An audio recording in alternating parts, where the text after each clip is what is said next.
마태복음 28장은 신약성경 52면 전후에 있습니다. 이 계시 말씀을 제가 한번, 여러분이 한번, 또 같이 합독해서 한번 받들어 봉독할 때 살아계신 하나님의 음성을 들을 수 있기를 원합니다. 제가 먼저 읽겠습니다. 그러므로 너희는 가서 모든 민족을 제자로 삼아 아버지와 아들과 성령의 이름으로 세례를 베풀고 내가 너에게 분부한 모든 것을 가르쳐 지키게 하라. 볼지어다 내가 세상 끝날까지 너희와 항상 함께 있으리라 하시니라. 저를 비롯해서 많은 분들이 암송하고 사랑하는 구절이 있습니다. 모든 성경 말씀이 다 귀하고요, 모든 성경 구절이 은혜가 되지만 많은 분들이 이 구절을 참 좋아하시는 것 같아요. 암송하시는 분들은 암송하시고 또 못하시는 분들은 앞을 보시면서 같이 한번 읽도록 하겠습니다. 로마서 8장 28절 말씀입니다. 시작. 우리가 알거니와 하나님을 사랑하는 자 곧 그의 뜻대로 부르심을 입은 자들에게는 모든 것이 합력해서 선을 이루느니라. 아멘. 중국의 고사 성어 가운데, 사자 성어 가운데 만절필동이라는 말이 있어요. 만절필동. 자, 여러분 한번 따라해 보실까요? 만절필동. 시작. 만절필동.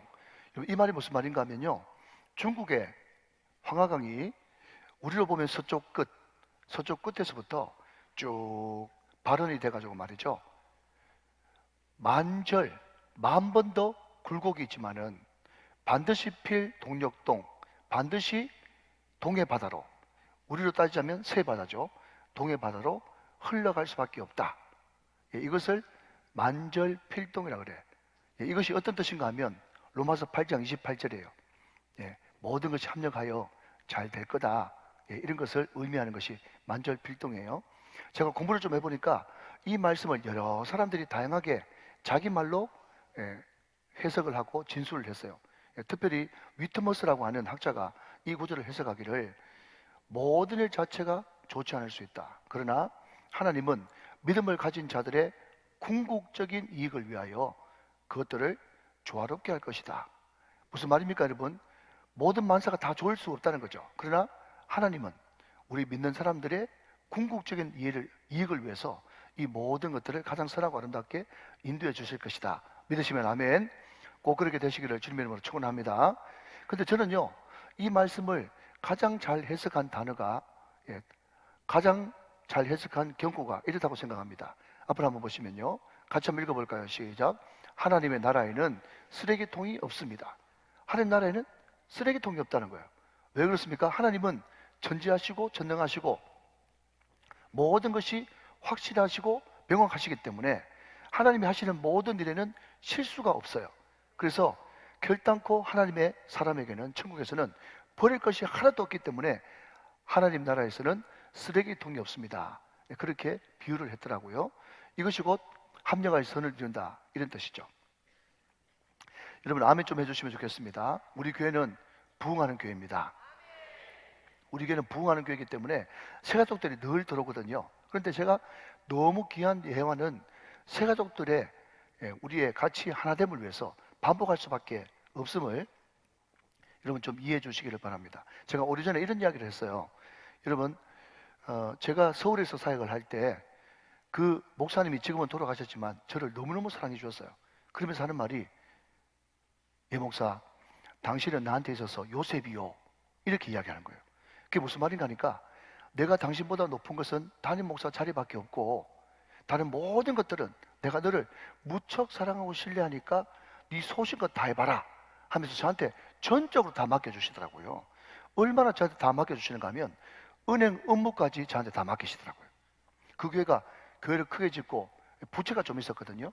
그래서 부채 은행 업무를요, 수시로 은행 갈아탈 때마다 저한테 알아서 다 하라고 저보고 다 맡겨주시는 거예요. 그런데 저는 그 은행 업무를 맡겨주는 게 결코 좋지 않았어요. 왜 이런 걸 나한테 맡기시지? 나 이거 하기 싫은데, 앞으로도 하기 싫은데. 차라리 설교를 한번 더 시켜주시지, 차라리 양육을 한번 더 하라고 하시지. 그거 하라 그러면 얼마든지 하겠는데 은행 업무를 다 알아서 하라고 그러니까 마음이 너무 부담이 되고 순종하기가 무척 어렵더라고요. 그래서 이걸 해야 되나 말아야 되나, 이걸 왜 나한테 시키지, 이게 과연 목사가 할 일인가? 오만 생각이 다 들었지만 묵묵하게 그때 순종했다는 것 아닙니까? 그때는 몰랐죠. 그런데 한참 지나고 나서 제가 우정교회 담임 목사로 부임하고 보니까 제가 은행 업무를 이렇게 많이 볼 줄은 진정난 몰랐죠. 그러니까 여러분, 하나님의 나라에는 쓰레기통이 하나도 없다는 것입니다. 그때는 도무지 이해 안 되고 나한테 무슨 이런 일이 다 있나? 왜 내가 이런 일을 겪어봐야 되는가? 왜 하나님이 하필이면 난가 싶어도요, 나중 조금만 지나놓고 보면 하나님께서 결국 이것을 겪게 하시려고 그때 예방주사를 맞게 하셨구나, 충분히 연습하게 하셨구나 생각하면서 하나님은 정말 하나님이시다, 할렐루야, 그것을 고백할 수밖에 없다는 거죠. 그래서 여러분, 사도 바울도 이것을 이미 겪었기 때문에 하나님을 사랑하는 자, 곧 그때대로 부르심을 입은 모든 자에게는 모든 것이 합력하여 선을 이루신다고 하는 이 말씀이 우리에게 진리로 다가설 수밖에 없는 것이죠. 믿으시면 아멘 하시기 바랍니다. 그럼 그래서 저는 우리 교육자님들한테 그런 이야기를 종종 자주 하곤 합니다. 목사님들, 나를 위해서도 아니고 우리 교회 위해서도 아니고 목사님들의 목회를 위해서 정말 순간순간 최선을 다해라. 내가 가만히 경험해 보니까 교육전사 때부터 부목사 때까지 모든 것을 합쳐놓은 것이 담임 목사 때더라. 하나님은 결단코 실수가 없더라. 그때는 도무지 이해가 안 돼가지고 왜 내가 이런 걸 해야 되나 싶어도 나중 되면 너도 어쩔 수 없이 하나님의 계획 안에 있기 때문에 네가 담임 목회할 때는, 죄송합니다, 그때들이 담임 목회할 때는 이때까지 모든 겪었던 것을 다 경험하게 될 거다. 이때 예방주사를 잘 맞아놓고 이때 최선을 다해서 잘 배워놓고 넘겨놓으면 앞으로 목회하는데 얼마나 도움이 될지 모른다. 제가 그런 이야기를 자주 하죠. 여러분, 우리는 이 찬양을 참 좋아하지 않습니까? 하나님 한 번도 나를 실망시킨 적 없으시고 언제나 공평과 은혜로 나를 지키셨네. 2절 가사는 뭐죠? 지나온 모든 세월들 돌아보아도 그 어느 것 하나 주의 손길 안 미친 것 전혀 없네. 사랑하는 여러분, 하나님은 완벽하십니다. 하나님은 전지하십니다. 하나님은 우리보다 우리를 더 잘 알고 계십니다. 여러분, 그렇기 때문에 그분이 허락하시고 그분이 겪게 하실 때는 그것을 최선을 다해서 순간순간 그것을 직면하다 보면, 잘 넘기다 보면, 배우다 보면 반드시 조금만 지나 보면 하나님께서 왜 그때 그것을 나에게 겪게 하시는지 그것을 금방 알 수 있다는 것입니다. 오늘 저와 여러분들이 이것을 믿음으로 알고 듣고 믿고 순종함으로써 모든 것을 합력하여 이루시는 하나님의 따뜻한 손길을 극적으로 경험할 수 있는 저와 여러분 다 되시기를 주 예수 그리스도의 이름으로 축원합니다. 축복합니다. 오늘 우리는 예수님의 사람들 마지막 시간을 이렇게 보내고 있어요. 그럼 제가 방금 말씀드린 것처럼 우리가 앞에 것을 다 겪고 나서 뒤에 것이 있다고 말씀드렸지 않습니까? 오늘 마지막 주제가 전도자의 사명이라고 하는 주제를 가지고 말씀을 드는데, 우리가 전도자로서 사명 감당을 제대로 하기 위해서는 우리가 처음부터 끝까지 다 기억할 수는 없어도 몇 주 전에 기억했던 거, 배웠던 거 기억하십니까? 여러분, 우리가 전도자로 살기 위해서는요, 우리가 소망의 사람이 되어야 될 줄로 믿습니다. 우리가 사랑의 사람이 되어야 될 줄로 믿습니다. 영적 전쟁에서도 승리하는 승리자가 되어야 될 줄로 믿습니다. 이 모든 것들이 합쳐서 우리는 전도자가 된다는 거예요. 여러분, 우리가 이 책을 쭉 살펴보면서 배웠던 것 중에 하나는 뭔가 하면, 우리는 옛날에는 목사님이나 선교사님이나 몇몇 특정한, 소위 말해서 은혜 받은 사람만 그 주인공이 될 줄 알았는데, 우리는 누구나 예수 믿는 사람으로서 구원받고 하나님의 택한 백성이 되었다면 우리는 원수까지 사랑하는 사랑의 사람이 되어야 되고, 우리는 누구나 영적 전쟁에서 승리하는 영적 전쟁으로서의 부르심이 우리한테 있고, 할렐루야. 옛날에는 아침마 전도왕, 진돗개 전도왕, 또 무슨 고구마 전도왕, 그런 사람들만 전도할 줄 알았는데 오늘 말씀을 보니까 예수 믿는 사람이라면 누구나 전도자로 부름받았다는 사실을 우리는 고백해야만 된다는 것이죠. 믿으시면 아멘. 여러분, 그래서 종교개혁자들이 이야기하기를 예수 믿는 사람들은 다 사명자다. 아멘. 예수 믿는 사람들은 다 사명자인데 그 사명자 중에는 두 종류가 있다는 거예요. 하나는 안수받은 사명자가 있고 안수받지 못한 사명자가 있는데, 안수받은 사명자를 우리는 목사라고 부르고 안수받지 못한 사명자를 우리는 평신도라고 부른다요. 근데 여러분 대답해 보십시오. 평신도라고 하는 말이 성경에 있습니까? 성경에 없거든요. 성경에 없는데 로마 가톨릭이 사제와 평신도를 구분하기 위해서, 계급을 나누기 위해서 만든 것이 평신도라고 하는 말인데, 이것이 우리 개신교에도 절대로 성경 그렇게 이야기하고 있지 않은데 개신교에도 널리 퍼지는 말이 돼가지고 나는 평신도인데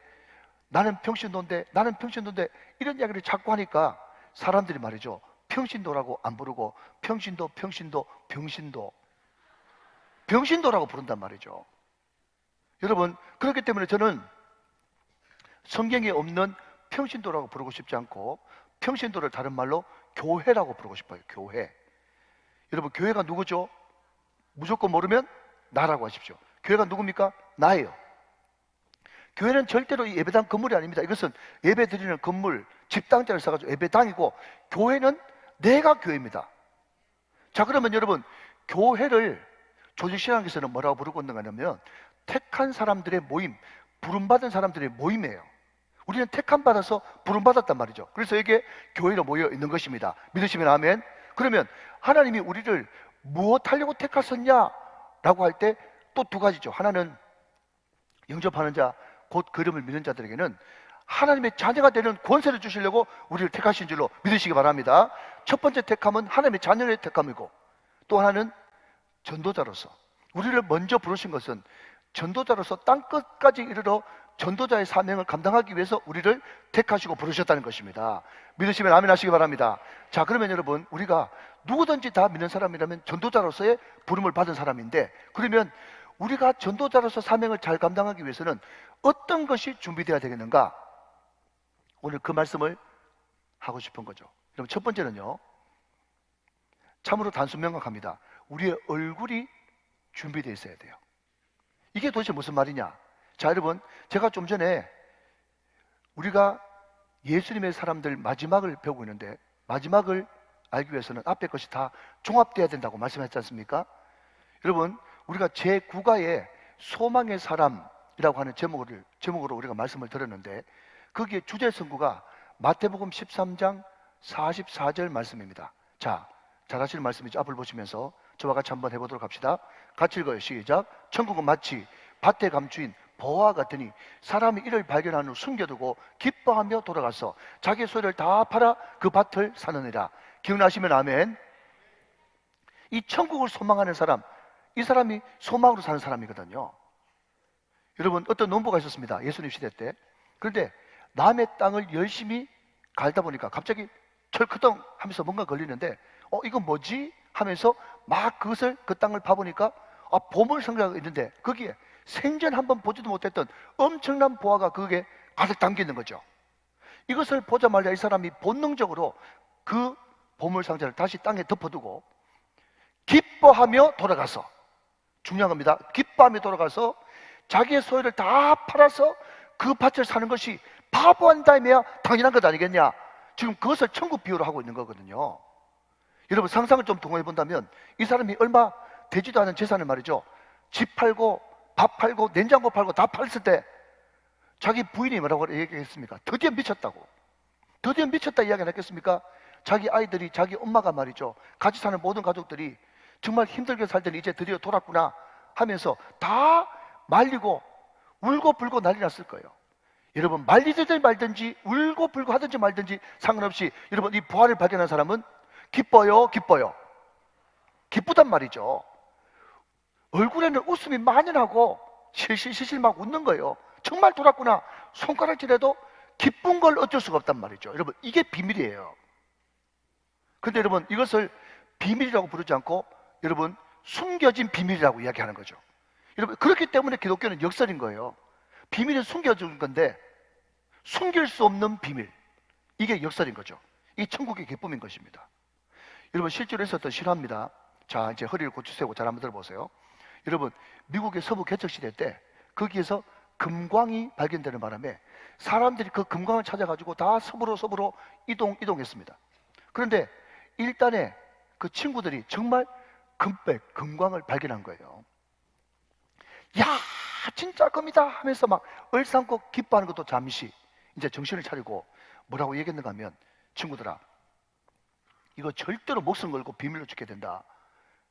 우리 3명만 알아야지. 나중 내가 사람들이 막 몰려들기 시작하면 그 많은 사람들하고, 여러분 전문 용어 n분의 1이라고 들어보셨어요? n분의 1로 나눠야 되기 때문에 우리 정말 엄청나게 손해본다. 절대로 비밀 지켜야 된다. 맹세하고 또 맹세했어요. 그런데 이게 웬일입니까?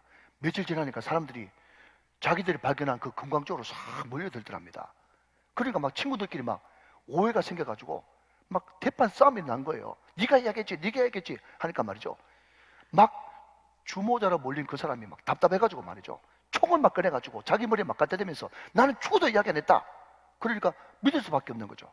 야, 이게 도대체 무슨 일이냐 싶어가지고 그 3명의 친구들이 믿을 만한 한 형님을 불러가지고 딱 보니까 그 형님도 눈치가 보니까 아는 눈치라.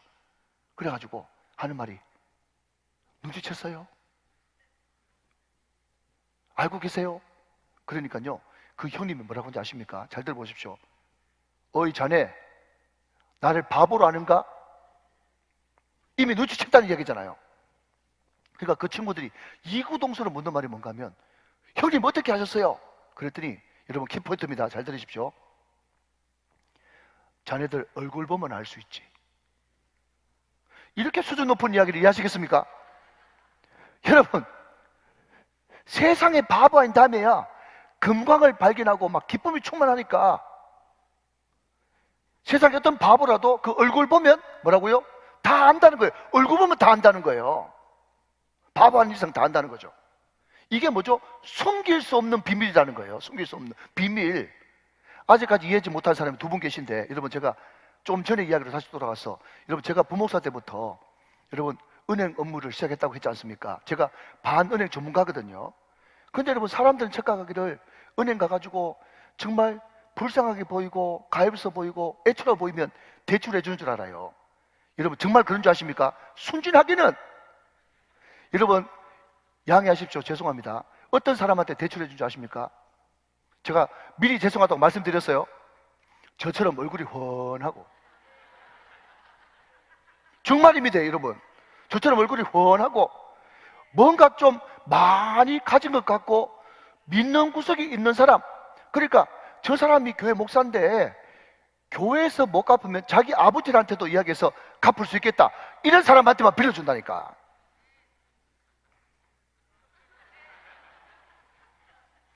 저분한테 이야기하면 저분뿐만 아니라 다른 사람까지 끌고 들어오겠다, 그런 사람한테만 빌려주는 거예요. 여러분 우리는 12주 동안 계속해서 반복되는 단어의 핵심이 나는 죽고 예수로 사는 삶이에요. 내가 그리스도와 함께 십자가를 못 박혀 이미 죽었어. 2000년 전에. 이제는 더 이상 내가 사는 것이 아니고, 여러분 내 안에 누가 사세요? 그리스도 예수가 산단 말이죠. 천국 임했단 말이죠. 여러분 우리는 부활을 발견했단 말이죠. 여러분 부활을 발견한 사람은요, 숨길 수 없는 비밀, 여러분 기쁨이라는 것이 넘쳐 흐를 수밖에 없는 것입니다. 사실 여러분, 우리가 너무 상식적으로 하잖아요. 밥을 한 그릇 먹어도 긍정적인 사람, 밝은 사람, 재밌는 사람하고 먹고 싶지. 늘 어둡고 여러분 눈물 흘리는 사람, 그 사람하고요 밥 같이 먹으면 채입니다. 여러분 혹시 그런 경험 해보셨어요? 여러분 저는 목사기 때문에 말이죠, 식사할 일이 많잖아요. 성도들 가운데 여러분 밝고 긍정적으로 기쁘고 이런 사람은요, 밥도 여러분 막 술술 막 들어가고 배가 부르도록 그냥 편안하게 먹어요. 그런데 목사가 너무 오래간만에 와서 감기 개는지 몰라도, 이때까지 고난이 너무 어려워서 힘들었는지 몰라도, 여러분 목사 앞에 앉혀놓고 운다, 밥 먹는데. 그런 거 겪어보셨어요 여러분? 그러면 여러분 제가 아무리 맛있는 음식을 갖다 놔도 먹을 때 말이죠, 목이 메는 거예요. 고구마 100개 먹는 것처럼. 얼마나 여러분 괴롭다고. 여러분 전도란 자체가 뭐죠? 전도는 여러분 사람 만나는 거예요. 사람 안 만나고 전도가 됩니까? 사람 만나야 되는데, 여러분 사람 만날 때 그 사람이 도대체 어떤 사람을 만나고 싶겠어요? 기쁨이 넘치는 사람, 밝은 사람, 긍정적인 사람, 잘 된다고 고백하는 사람, 항상 부정적인 거 반대 정신으로 이기고 승리하는 사람, 그런 사람을 만나고 싶단 말이에요. 사랑하는 여러분, 찬양이 언제나 넘치시길 바랍니다. 감사가 언제나 넘치시길 바랍니다. 여러분 기쁨이 항상 넘치시길 바랍니다. 그래서 여러분의 얼굴이 언제나 환하게 돼야 전도자로서 준비가 되었단 말이죠. 여러분 단순하죠? 그렇지만 너무너무 중요합니다. 얼굴이 준비되어야 된다. 기쁨의 얼굴로. 할렐루야. 여러분 이것을 억지로 만들어내고 연기하는 것이 아니라 내 안에 여러분 나는 죽고 예수를 살고 천국이 나한테 임하면 기뻐할 수밖에 없는 것입니다. 이 비밀이 여러분 가운데 충만하시기를 주님의 이름으로 축원합니다. 자, 둘째로 전도자가 갖춰야 될 준비 자세는요, 어떤 문제를 만나도 하나님이 그 문제보다 더 크시다는 것을 믿어야 된다는 거예요. 여러분 오늘 본문을 다시 한번 봅시다. 너희는 가서 모든 민족으로 제자를 삼아 아버지와 아들과 성령의 이름으로 세례를 베풀고 내가 너희에게 분반 모든 것을 가르쳐 지키게 하라. 볼지어다 내가 세상 끝날까지 너희와 항상 함께 있으리라 하시니라. 할렐루야. 자, 여러분 여기에 엄청난 명령 한 가지하고 엄청난 약속 한 가지가 같이 큰 두 덩어리로 섞여 있어요. 엄청난 명령은 뭔가 하면요, 모든 민족을 제자 삼아라, 땅끝 선교하라 이런 뜻이거든요. 엄청난 명령이죠. 그런데 또 엄청난 약속이 있어요. 그 엄청난 약속이 뭐죠? 내가 세상 끝날까지 너희와 함께 한다는 거예요. 그런데 여러분 속으로 대답하십시오. 이 두 가지 중에서 어느 것이 더 커 보이십니까? 여러분에게는. 자, 여러분 정답을 이제 말씀하십시오. 이 두 개 중에서 실제로 어느 것이 더 큽니까? 세상 끝날까지 우리와 함께 하시는 그 하나님이 더 크시면 맞죠? 이 믿음이 있어야 된다는 거예요. 이 믿음이. 여러분 지금도 땅끝까지 이르러 세계 선교 완성해라 그러면요, 그게 마치 불가능한 이야기처럼 들립니다. 제가 방금 지금도라고 한 단어를 썼는데 왜 지금도라고 얘기하는가 하면, 지금처럼 과학이 발달하고 지금처럼 교통이 편리하고 지금처럼 선교하고 전도하는데 모든 것이 유용한 도구가 이렇게 많이 개발된 이때도 세계 선교는 힘들어 보여요. 요연한 소리를 들린단 말이죠. 그런데 예수님 당시에 비행기가 있습니까? 성경책이 있습니까? 예배당이 있습니까? 돈이 있습니까? 아무것도 없는데 우리 주님은 세계 선교 완성해라. 이것은 정말 어마무시한 불가능한 이야기예요. 그러나 어떤 불가능도 우리 안에 계신, 우리와 함께 계시는 하나님과 함께하면 반드시 되는 역사가 일어날 줄로 믿습니다. 이 믿음이 있어야 된다는 거예요. 그래서 여러분 우리 예수 믿는 사람 가운데 가장 큰 축복은 뭐죠? 임마누엘, 하나님이 우리와 함께 계시다. 이것이 가장 큰 축복인 줄로 믿으시면 크게 아멘 하시기 바랍니다. 여러분 저도 죄송하지만 의사한테 지금은 깨끗하게 다 치유됐지만 암입니다 이런 소리도 들어봤거든요. 목사님 암입니다. 많은 사람들이 바깥으로 볼 때는 믿음이 그렇게 많이 있는 것 같은데 의사 앞에서 암입니다, 간이 안 좋습니다, 폐가 안 좋습니다, 어디가 안 좋습니다 한 군데만 딱 안 좋다 그래도 고막 기가 죽어가지고 음액이 죽어 낙심이 탁 돼버리는 거예요. 그러니까 여러분 암이 하나님보다 더 큰 거예요. 그 사람한테는. 여러분만큼은 아닌지 모르겠지만 여러분 제 개인 빚은 없지만 저도 교회 부채 많이 지고 있습니다. 교회가 부흥하니까 여러분 여기저기서 여러분 이런저런 쓸데없는 말들, 오해, 억척, 모함 그런 이야기도 많이 듣습니다. 그 모든 것들이 때로는 나를 억누르고 짓누른 그런 경우들이 너무너무 많이 있어요. 그러나 그럼에도 불구하고 하나님이 제 증인이신데 하나님이 나와 함께 계십니다. 이 믿음 때문에 이 모든 것들 너끈하게 이기고 여기에 서 있습니다. 할렐루야. 사랑하신 여러분, 여러분에게도 하나님이 함께 계시다, 임마누엘이 결단코 이론이 아니라 실제가 되시기를 주 예수 그리스도의 이름으로 먼저 축원해 드립니다. 여러분 성경을 보십시오. 사도행전을 쭉 읽어보면 말이죠, 거기에 하나님께서 그들과 함께 계셔서 하나님이 하게 하시고 되게 하시는 역사가 여러분 사도행전 1장부터 28장까지 절비하게 기록되어 있습니다. 먼저 사도행전 8장을 볼까요? 여러분 빌립이 에디오피아 내시를 전도하러 갈 때 자기 힘으로 나간 것이 아니라 성령 하나님께서 일방적으로 이끄셔서 광야로 나가서 전도하는 역사가 일어났습니다. 여러분 사도행전 10장 넘어가 볼까요? 그때 베드로가 이방인들은 전혀 상대도 못할 그때 이방인 고넬료에게 안 간다 안 간다 못 간다 못 간다 겁했지만 하나님께서 하늘에서 두둥실 보따리가 내려오는 환상까지 보여주시면서 그 고넬료에게 복음 전하고 세례받고 성령 받게 하셨습니다. 하나님이 하셨습니다. 여러분 사도행전 16장으로 넘어가면 바울이 여러분 아시아에서 복음을 전하는데 너무너무 복음 전하는 전도가 잘 되는 거예요. 그런데 이상하게 아시아로 계속 복음 전하는 것을 예수의 영, 성령께서 막으시고 하나님께서 밤중에 하도 순종을 안 하니까 마게도냐인의 환상, 건너와서 우리를 도우라고 하는 마게도냐의 환상까지 보여주시면서 결국 아시아의 문에서 이제 복음이 유럽의 문으로 통과해서 전 세계 복음을 이루는데 사도 바울이 성령 하나님 앞에 쓰임받는 것을 보게 됩니다. 여러분, 빌립은 할 수 없지만, 베드로는 할 수 없지만, 바울은 할 수 없지만 성령께서 함께 계심으로 그 모든 것을 하게 하시고 되게 하시는 역사가 일어났습니다. 성령께서 하신단 말이죠. 믿으시면 아멘 하시기 바랍니다. 여러분, 중국에서 선교하시는 한 선교사님이 한 번은 파송교회 담임 목사님한테, 목사님, 제가 이번에는 정말 중국 들어가기 싫네요.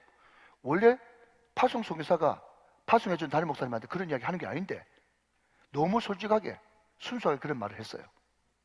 그 이유를 들어보니까 2년에 한 번씩 3년에 한 번씩 한국에 나오니까 말이죠, 나올 때마다 신학교 동기 목사님들이 어떤 분은 큰 교회 담임 목사님으로 가고 어떤 분은 신학교 교수가 되고 어떤 사람은 유명한 사람이 돼 있어가지고 자기하고 너무 비교가 되더라는 거예요. 비교하니까 초라하죠. 왜냐하면 늘 자기는 중국에 들어가기만 들어갔다 그러면 공안 눈치 봐야 되고 몇 명 전도하지 않은 사람, 그 사람들 막 숨어가지고 지하교에서 숨죽이면서 겨우 훈련해야 되는데 자기 친구들은 큰 교회 담임 목사, 신학교 교수, 잘 나가고 유명하고 TV 나오고 그리고 워낙 좋은 자료들이 많고 듣는 것도 많고 아는 것도 많고 볼만한 것도 많으니까 점점 신앙이 성숙해가지고 자기를 훌쩍 뛰어넘는 듯한 그런 생각이 드니까 상대적으로 너무 자기가 초라한 거예요.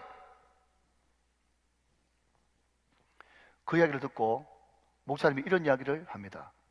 선교사님, 선교지에 가서 선교만 너무 열심히 하지 마세요. 아, 이거 또 무슨 소리? 선교지에 가서 선교만 너무 열심히 하지 마세요. 그 도대체 무슨 이야기입니까? 들어봤더니 선교하기 전에 성령께서 하나님이, 주님이 우리 마음속에 계시기 때문에 나는 죽고 예수로 사는 삶, 그래서 정말 믿는다면 눈 뜨자마자 일할 생각부터 하지 말고 주님이라고 이름을 부르세요. 여러분, 이것을 그냥 비유법이라고 이야기하는 거예요. 아, 선교사님 그래야지, 이런 생각하는 사람은 정말 어리석고 화 있을진저. 여러분에게 하신 말씀입니다.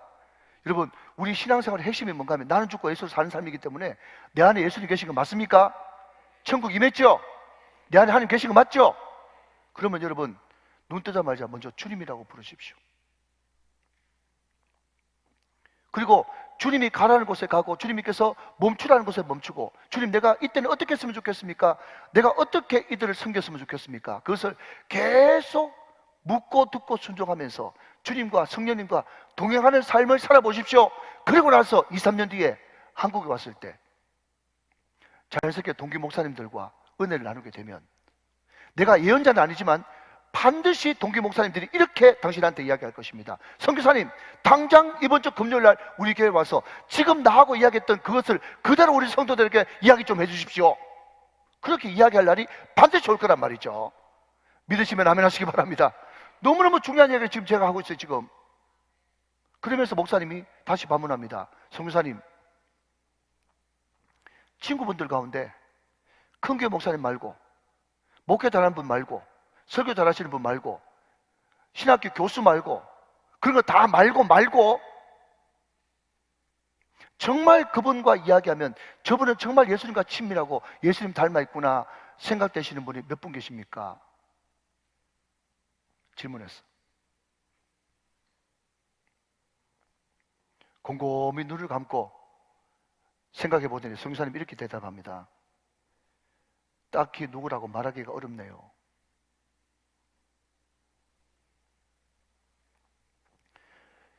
여러분, 요한계시록 3장에 보면 라오디게아 교회가 나옵니다.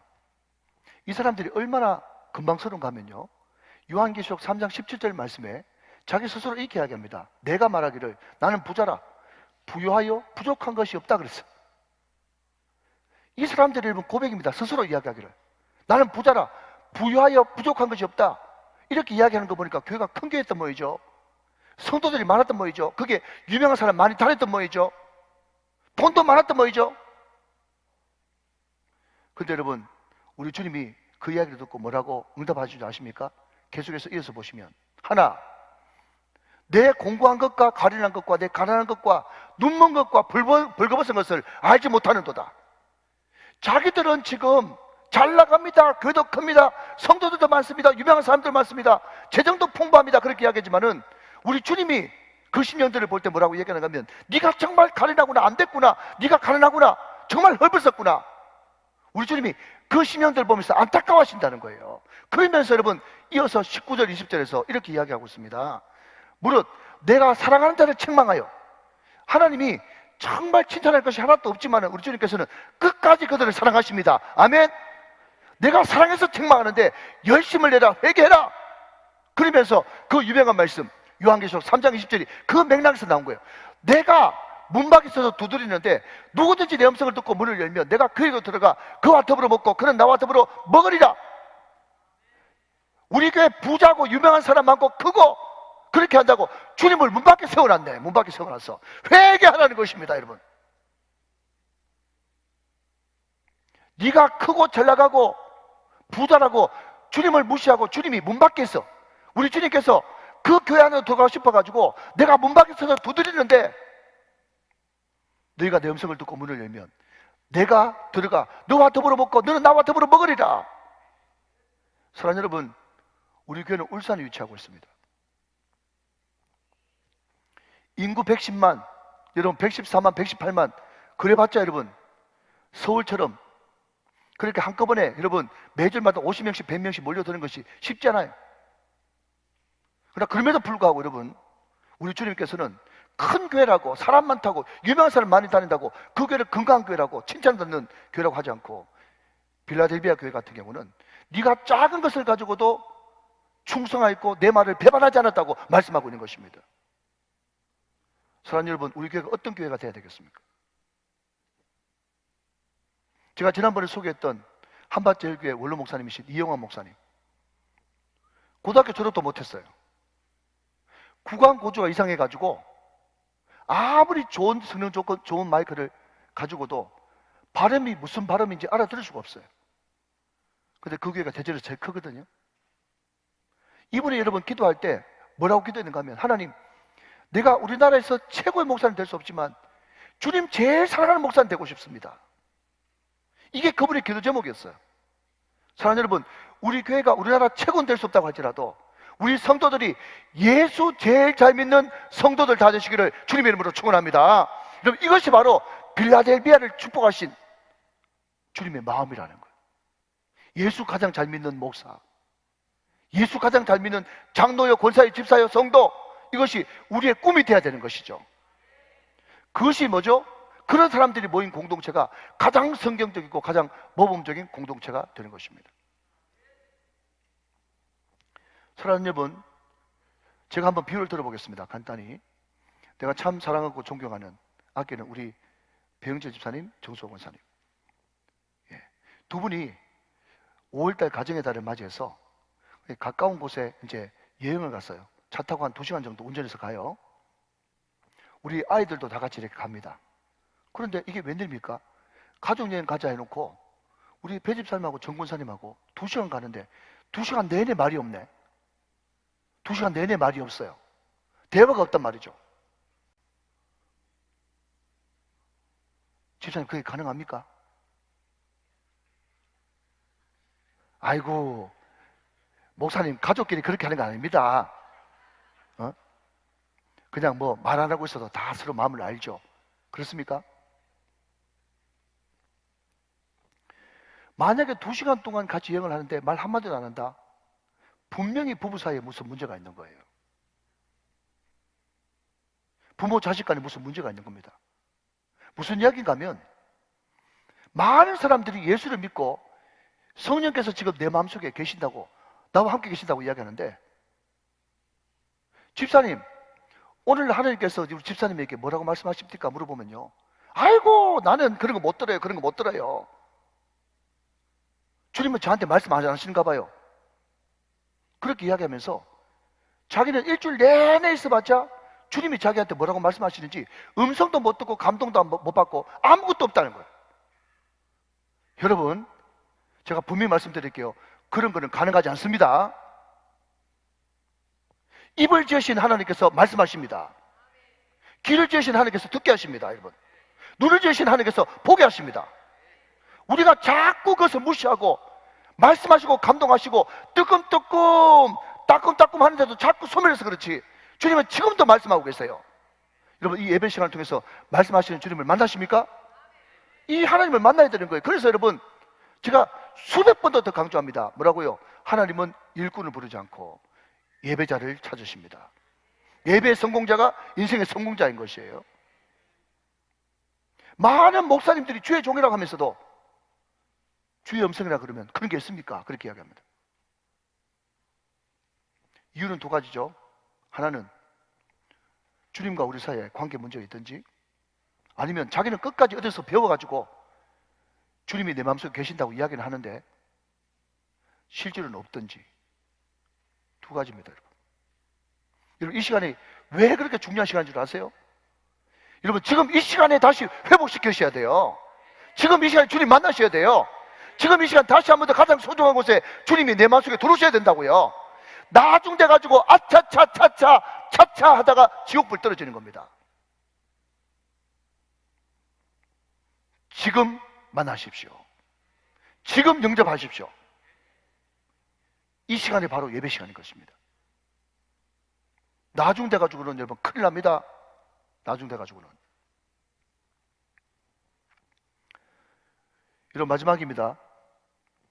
우리는 전도자로서 한국의 선교사로 파송됐다는 것을 인정하라고 말씀하고 있어요. 우리는 한국의 선교사예요. 우리가 흔히 크리스찬 기업 그렇게 이야기하면요, 제일 먼저 떠오르는 것이 우리는 월마다 예배 드립니다. 기도하고 시작합니다. 우리 회사에는 신우회가 조직되어 있습니다. 우리 회사에는 목사님이 자주 오셔가지고 말씀을 드려주십니다. 이런 외형적인 것을 가지고 우리 기업은 크리스찬 기업이라고 자랑스럽게 이야기합니다. 맞습니다. 잘하고 계신 겁니다. 그것도 보통 넘습니다. 그러나 하나님은 거기서 한 발 더 나가기를 원하십니다. 한 발 더 어떻게 나갈까요? 내 삶이 삶 자체가 예배가 되어야 된다. 직장의 사장님이라면 정직하게 기업하고, 기업에 이윤이 많이 생겼으면 직원들한테 충분히 혜택을 주고, 복지도 예수 안 믿는 회사보다 더 잘 해주는 그런 실질적인 삶의 모습이 있어야 그 사람이 크리스찬 기업가라고 이야기할 수가 있는 거예요. 여러분, 고용된 사람도 마찬가지입니다. 그 사람이 교회 가서는 펄펄 나는데 신유에서는 신나게 찬양하는데 직장 업무는 완전 꽝이다, 업무는 전혀 기대 이하다, 그 사람은 올바른 삶의 예배를 지금 드리지 못하고 있는 것입니다. 제가 여러 번 강조합니다. 여러분이 정말 하나님 앞에 예배자로 부름받았다면 좀 일찍 성실하게 최선을 다해서 회사에 10분, 20분 일찍 나가십시오. 일찍 나가서 말씀 보고 찬양하면서 회사를 축복하고 거기 같이 있는 모든 팀원들을 축복하십시오. 그것이 바로 예배자의 모습입니다. 그러나 제발 부탁하는데 일과 시작하고 나서는 성경책 펴지도 마십시오. 여러분, 성경책은 일과 전에 보는 것이지 일과 후에 성경책 보는 거 아닙니다. 일과 시작되면 그 일에 최선을 다해야 되는 것이에요. 여러분, 이 책 제일 마지막에 보면 우리 한국교회 초기에 음영수라고 하는, 영수가 이름이 아니고 영수, 지금으로 따지자면 장로 비슷한 직분, 그리고 장로님과 전사님을 합쳐놓은 그런 귀한 직분이 영수라고 하는 직분이 있었어요. 근데 이분의 원래 직업은 마부였어요. 마부. 자기 모시는 상전이 조선시대 왕족이었는데 한 번은 어디 지방으로 여행을 가게 되다가 이 사람이 시간 있을 때 자기 상관에게 복음 전하는 거예요. 나으리 예수 믿으시지요. 그렇게 이야기하니까 자기 상관인 이 왕족이 말이죠, 그렇게 조롱하듯이 이야기합니다. 예수 믿으면 너 같은 상놈이 양반이라도 되느냐? 그렇게 이야기하니까 이 음영수가 이렇게 이야기합니다. 나으리, 예수 믿는 도리는 그런 것이 아닙니다. 잘 들으십시오. 제가 양반되기 위해서 예수 믿는 것이 아니라 마부 노릇을 더 잘하기 위해서 예수 믿는 것입니다. 이 이야기를 듣고 그 왕족이 감동받아가지고 예수를 믿어가지고 우리 교단 가장 오래된 성동교회 4대 담임 목사님이 그 마부인 음영수에게 전도받고 예수 믿어가지고 목사가 됐다는 것 아닙니까? 여러분, 이게 바로 한국의 선교사로 파송된 그 마음을 가지고 살아가는 거예요. 오늘 사랑하는 우리 유년부 초등부 이렇게 예배에 참석하셨는데 제가 딱 2분만 여러분들을 위해서 축복하겠습니다. 그게 무슨 말인가 하면요, 저는 들은 분도 많이 계시겠죠. 저는 우리 아이들 셋을 위해서 축복할 때 우리 아이들 뭐 되게 해주십시오, 뭐 되게 해주십시오, 그런 기도를 한 번도 해본 적이 없어요. 걔들이 여러분 목사가 되든지 선교사가 되든지 사업을 하든지 뭐가 되든지 간에 직업은 자기들이 행복한 거 선택하면 돼요. 죄 안 짓는 거라면 어떤 거라도 할 수 있습니다. 믿으시면 아멘. 자기 행복한 것을 자기들 알아서 결정할 것인데, 그러나 다만 하나님, 제가 정말 간절한 마음으로 소박한 마음으로 기도합나니 우리 아이들 더도 말고 덜도 말고 소박하게 기도합니다. 5개 국어만 할 수 있도록, 5개 국어만 할 수 있도록 은혜를 주십시오. 제가 오래전부터 기도했습니다. 자, 우리 유년부 초등부, 자, 여러분을 위한 축복이니까, 자, 우리 유년부 초등부 다 손가락 5개 내보세요. 손가락 5개 다 내보세요. 자, 우리 성도들도 다 내보세요. 다 내보세요. 자, 손주 계신 분들, 자녀 계신 분들 다 내셔야 됩니다. 앞으로 애 가질 분 다 내셔야 돼요. 자, 손가락 내시고 한번 따라 합시다. 영어, 중국어, 스페니쉬, 아랍어. 자, 좀 어렵습니다. 5번째는요, 아프리카 말인데 아프리카 말을 뭐라고 부르는가 하면 따라 합시다. 스와힐리어. 시작. 스와힐리어. 요 5개 국어를 할 수 있도록 제가 기도하고 있어요. 예, 계속 기도하고 있어요. 우리 아이들이 듣든지 안 듣든지 계속 기도합니다. 자, 다시 한번 손가락 내고, 예, 여기서 다 그냥 끝내셔야 돼요. 영어, 중국어, 스페니쉬, 아랍어, 스와힐리어. 이 5개 국어예요. 그러면 왜 5개 국어냐라고 물으신다면, 영어 전 세계 공통어입니다. 그죠? 중국어 본토에 있는 사람 흩어지는 화교 다 합치면 20억 커버합니다. 중국 하면. 여러분, 스페니쉬 하면요, 남미 다 커버됩니다. 남미. 아랍어 하면 중동 다 커버됩니다. 중동. 스와힐리어 하면 아프리카 다 커버됩니다. 아시겠죠? 자, 한 번만 더 손가락 딱 내시고, 자, 같이 합니다. 여러분들이 시작. 영어, 중국어, 스페니쉬, 아랍어, 스왈리어. 이 5개 국어를 할 수 있도록 은혜를 주십시오. 아, 그러면 목사님 5개 국어 해서 뭐 할 건데요? 물어보신다면, 우리 아이들이 목사가 되든 선교사가 되든 사업을 하든 뭘 하든지 간에 자기가 하나님께 받은 소명 따라서 행복한 직업을 선택하되, 우리 아이들이 어디를 가든지 그 나라 말로 복음전할 수 있는 선교사적인 삶을 살 수 있도록 은혜를 베풀어 주십시오. 할렐루야. 여러분, 그런 소원을 가지고 제가 그 기도를 한 지 10년이 넘었어요. 여러분 자신도 우리 자녀들 다음 세대를 위해서 그 기도를 하십시오. 우리 자녀들 도대체 어떻게 길러야 될 것인가? 제가 늘 말씀드리지만, 여러분, 주일 성수도 못하는 의사 어디 있을 겁니까? 여러분, 그거 어떤 직업을 가졌느냐, 여러분, 부가 중요한 게 아니에요. 어떤 존재가 될 거냐, 비가 중요한 것입니다. 오늘 저와 여러분들이 어디를 가든지 이 땅에 있다면 나는 한국으로 파송받은 선교사다. 여러분이 직장에서, 학교에서, 일터에서, 가정에서 한국에 파송받은 선교사들이 다 되시기를 주님의 이름으로 축원합니다.